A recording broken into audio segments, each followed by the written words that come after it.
कभी आपने महसूस किया है कि आपका वजूद ही आपकी सबसे बड़ी मुसीबत है, कि आप पैदा इसलिए हुए हैं क्योंकि आपके पैदा होने से पहले ही आपकी जीत और आपकी हार तय कर दी गई थी। ऐसी ही एक तकलीफ थी बाबर की तकदीर। एक छोटा सा 12 साल का लड़का जहीरुद्दीन मोहम्मद, जिसे हम बाबर के नाम से जानते हैं, वह अपने बाप की आंखों में वो चमक देखता है जो हर बाप अपने बेटे के सफर पर देखना चाहता है। लेकिन वो चमक किसी खिलौने या खेल के लिए नहीं है, वो चमक एक तख्त की है, एक राज्य की है, फरगाना की। सन 1494 का वो दिन जब उसका बाप उमर शेख मिर्जा अचानक इस दुनिया से चला जाता है और बाबर सिर्फ 12 साल की उम्र में अपने सर पर ताज और अपने कंधों पर एक ऐसी जिम्मेदारी उठाता है जिसका बोझ कोई बच्चा उठा नहीं सकता। उस दिन उसकी जवानी मर गई थी, उस दिन उसका बचपन खत्म हो गया था। उसकी दुनिया बस इतनी सी नहीं थी, वह तैमूर की नस्ल से था जिसकी दहाड़ पूरे एशिया में गूंजती थी और वह चंगेज खान के खून का हिस्सा भी रखता था। यही उसका असली खून था, यही उसकी पहचान थी, लेकिन यही उसकी सबसे बड़ी सजा बनी। क्या आप सोच सकते हैं आपके अपने,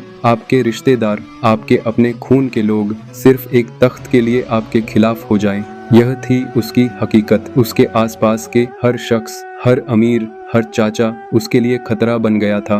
वह अकेला था, एक ऐसा जंगल जहां हर शाखा आपका खून पीना चाहती हो, उसमें वह जीने की कोशिश कर रहा था। तो बताइए, क्या वह सचमुच एक राजा था या सिर्फ एक मोहरा था उस खेल का जिसका कोई अंत ही नहीं था? उसके बचपन की कहानी कोई परी कथा नहीं है, यह तो वह दर्द भरा आगाज है जहां एक बच्चे ने वो सीखा जो किसी को नहीं सीखना चाहिए, कि दुनिया में कोई आपका अपना नहीं होता, सिर्फ आपकी तकदीर का खेल होता है। जिंदगी आपको कभी इतना नीचे गिरा देती है कि लगता है अब कोई उम्मीद नहीं बची, कि बस अब कोई और गिराव नहीं हो सकता। ऐसी ही एक शाम थी बाबर की जिंदगी की। वह अपनी ही धरती पर बेघर था। उसकी सारी मेहनत, उसकी लड़ाई सब बेकार गई थी। समरकंद, जिसे जीतना उसकी आंख का तारा था, वह फिर से उसके हाथ से निकल चुका था। ऐसा लग रहा था जैसे जिंदगी ने उससे कह दिया हो, बस तुम्हारी हिम्मत अब माफ।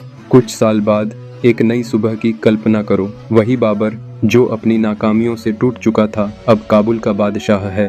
1504 में उसने काबुल को अपना नया घर बनाया।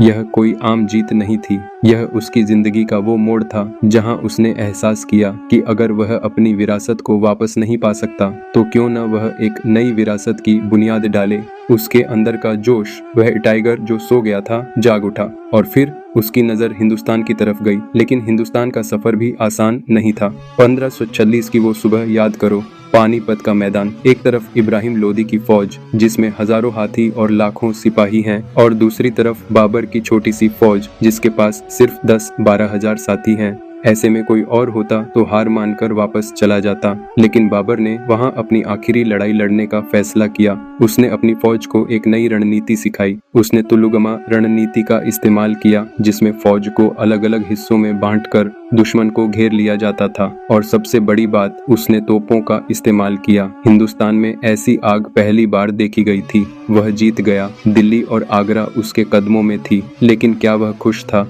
क्या उसकी तलाश खत्म हो गई थी या अब एक नई शुरुआत होने वाली थी? जवानी का यह दौर हमें यह सिखाता है कि जिंदगी आपको कितनी भी दे दे, आपकी सच्ची ताकत वो नहीं है जो आपके पास है, बल्कि वह है जो आपके अंदर है। बाबर ने अपनी नाकामियों से सीखा, अपने गिरने से उठा और आखिरकार वो मुकाम हासिल किया जिसका उसने कभी सपना भी नहीं देखा था। यह उसका इकरार था उस जज्बे का जो कभी मरता नहीं। एक ऐसा वक्त आता है जब आपको एहसास होता है कि आपकी जिंदगी की सबसे बड़ी ख्वाहिश आपकी सबसे बड़ी कमजोरी बन चुकी है। आपने जितना भी पा लिया हो, उस चीज ने आपको अंदर से खा लिया है जो आपने खो दी है। बाबर के लिए वह चीज थी उसका सबसे बड़ा प्यार, उसका बेटा हुमायूं। सुना है 1530 की एक रात का किस्सा। आगरा में हुमायूं बीमार पड़ गया था, इतना कि उसकी जान खतरे में थी। बाबर, जो अब तक हिंदुस्तान की गर्मी से अब न हो पाया था, अपने बेटे के पलटने के आगे हाथ उठाकर खड़ा था। ऐसे में किसी ने उसे बताया एक रसूम का, कि अगर कोई अपनी सबसे प्यारी चीज खुदा को दे तो एक जान बच सकती है। बाबर ने क्या दिया? उसने अपनी जान की भीख मांगकर खुदा से कहा, मेरी जिंदगी ले लो। मगर मेरे बेटे को वापस कर दो। कहते हैं उसने अपने बेटे की सेहत के लिए 7 फेरे मारे और अपनी जान नजर कर दी। और वाकई कुछ ही देर में हुमायूं ठीक हो गया और बाबर बीमार पड़ गया। यह वह वक्त था जब एक बाप ने अपनी सारी फतहें, अपना सारा राज्य, अपना तख्त, सब कुछ अपने बेटे की एक सांस के आगे तलाश लिया। उसने वो जीत लिया था जिसका कोई हिसाब नहीं था, लेकिन आखिरी लम्हों में उसकी एक ही ख्वाहिश थी, एक बाप की ख्वाहिश। वह हिंदुस्तान में मुगल सल्तनत की बुनियाद डालकर 26 दिसंबर 1530 को इस दुनिया से चला गया। उसने एक ऐसे बादशाहत की निशानी छोड़कर गया जिसका दौर आने वाली सैकड़ों सालों तक चला। लेकिन क्या वह अपनी तलाश में कामयाब हुआ? क्या वह वो घर ढूंढ पाया जिसका वह पहले दिन से तलाश कर रहा था? शायद आखिरी वक्त में हाँ, क्योंकि उसने अपनी आखिरी और सबसे बड़ी लड़ाई अपने प्यार के लिए लड़कर जीत ली थी। बाबर की कहानी हमें यह सिखाती है कि आप दुनिया जीत सकते हैं, लेकिन आपकी सच्ची विरासत वो नहीं है जो आपने जीता, बल्कि वह है जिसे आपने पीछे छोड़ा। वह एक ऐसा बादशाह था जिसने अपनी जिंदगी भर एक घर तलाशा और आखिर में उसे अपने बेटे की आंखों में पाया। कुछ ऐतिहासिक तथ्य जो बाबर को और खास बनाते हैं। उसका असल नाम जहीर-उद-दीन मोहम्मद, जिसका मतलब है दीन का समर्थक। उसका खानदान, वह तैमूर लंग की नस्ल से था और चंगेज खान का वंशज था। पहली बादशाही, सिर्फ 12 साल की उम्र में फरगाना का बादशाह बना। काबुल की जीत, 1504 में उसने काबुल को जीता, जो उसका आगे हिंदुस्तान पर हमला करने का आधार बना।